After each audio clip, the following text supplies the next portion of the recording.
Penguin Moderns number 4, Dorothy Parker, The Custard Heart.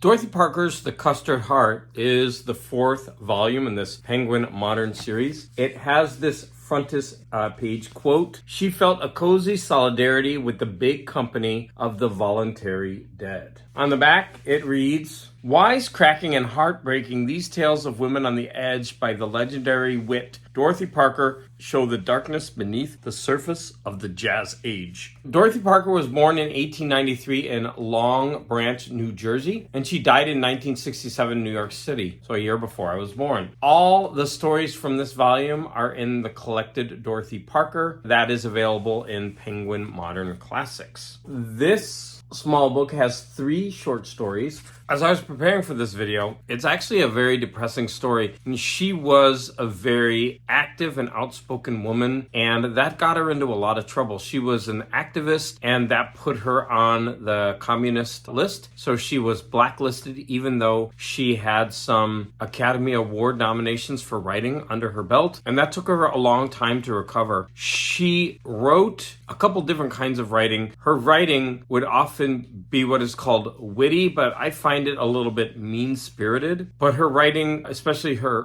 poetry, would either have a trick ending or it would focus on dark things like suicide.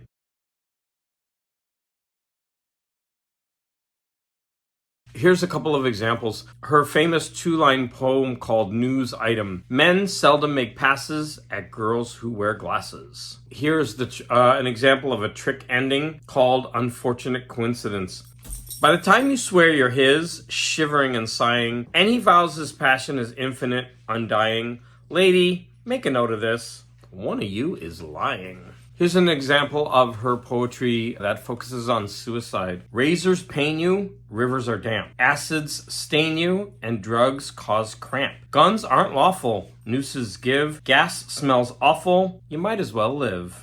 And that one's called Resume. Her story, Big Blonde, which is included in this volume, was awarded the O. Henry Award for Best Short Story of 1929. An example of her wit is in 1933, when informed that famously taciturn former President Calvin Coolidge had died, Parker remarked, "How could they tell?" So she was nominated for the Academy Award for Best Writing Screenplay for the 1937 film version of A Star is Born with 2 other gentlemen. And she also shared credit for writing motion picture story Oscar nomination for Smash Up, The Story of a Woman in 1947. So during her time of blacklisting, she moved into a very unfashionable West Hollywood neighborhood and was collecting unemployment benefits while listing herself each week as available for work. She had a lot of money problems and she was very bitter about Hollywood. She stated this, "Hollywood money isn't money. It's congealed snow, melts in your hand, and there you are. I can't talk about Hollywood. It was a horror to me when I was there, and it's a horror to look back on. I can't imagine how I did it. When I got away from it, I couldn't even refer to the place by name. Out there, I called it." She died June 7, 1967 of a heart attack at the age of 73, and in her will, she bequeathed her estate to Martin Luther King Jr. and upon King's death to the NAACP, and her ashes and a plaque were put up by the NAACP, although it had to be moved once or twice. Now let's go ahead and talk about these 3 stories. The first one, called The Custard Heart, is about a married woman who has affairs while her husband is out. She's pretty open about it, so we're not sure if her husband is just like a fleeting shadow in this story. We're not sure if he knows about it or if they have some kind of open relationship. She's a very superficial woman, wealthy. And so, for example, she states about shopping for clothes, "Such garments as hers did not just occur. Like great poetry, they required labor. But she shrank from leaving the shelter of her house, for everywhere without were the unlovely and the sad to assail her eyes and her heart."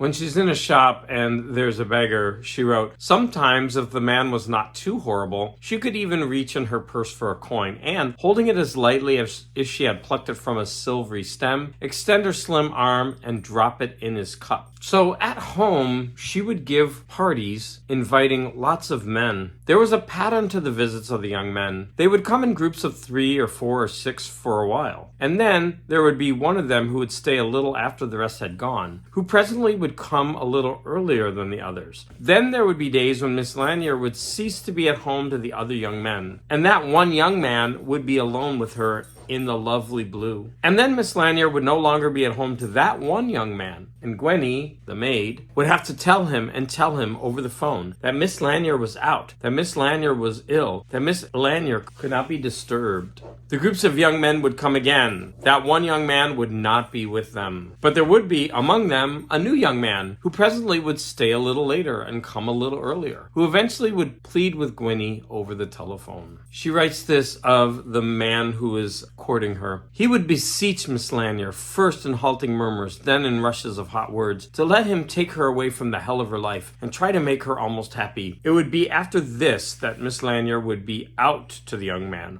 would be ill, would be incapable of being disturbed. She has an older chauffeur, and this is what she does to him. As he's getting older, she writes, "But it was too much for Miss Lanier to see what was befalling him. With pain in her voice, she had told Gwenny that she could stand the sight of him no longer. So the old chauffeur had gone. This woman is a very interesting character study. She often studies herself in the mirror because she's playing a part. Slowly she turned back to her mirror, and what she saw there arrested her. The artist knows the masterpiece." Well, that was the first story, The Custard Heart, and that's about 13 pages. It was a great introduction to the writing of Dorothy Parker. The next story, Big Blonde, is much longer. It takes up the bulk of the volume, and this is her story that she's most famous for, and therefore I'm glad that it was included in this. Big Blonde is about a woman who gets married for all the wrong reasons. It goes through their relationship. Then it shows her going from man to man. The men entice her to drink, and she's often morose with thoughts of suicide, but the men don't want her around when she's sad, and so they make her drink to keep her happy. And after a while, this doesn't work. Now, I don't want to give away the whole story. Men liked her, and she took it for granted that the liking of many men was a desirable thing. Popularity seemed to her to be worth all the work that had to be put into its achievement. Men liked you because you were fun, and when they liked you, they took you out, and there you were. After her marriage is starting to go bad, she was completely bewildered by what happened to their marriage. First they were lovers, and then, it seemed without transition, they were enemies.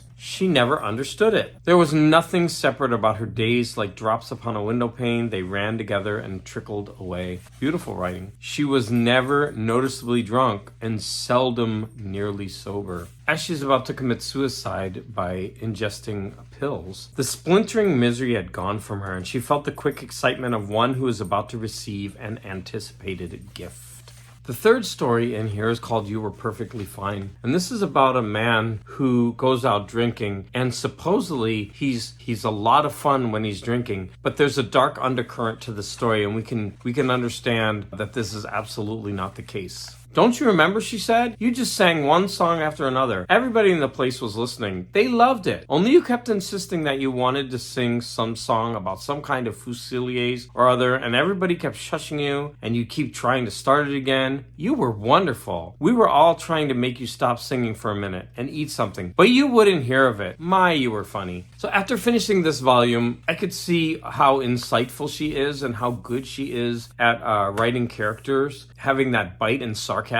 I would definitely love to read some more of her work. She has short stories, poetry, her essays and criticisms from the New Yorker and other places. Those are also collected. They're readily available from Penguin. The next volume in this series is Akutagawa and Others, 3 Japanese short stories. As always, I want to thank you for the support.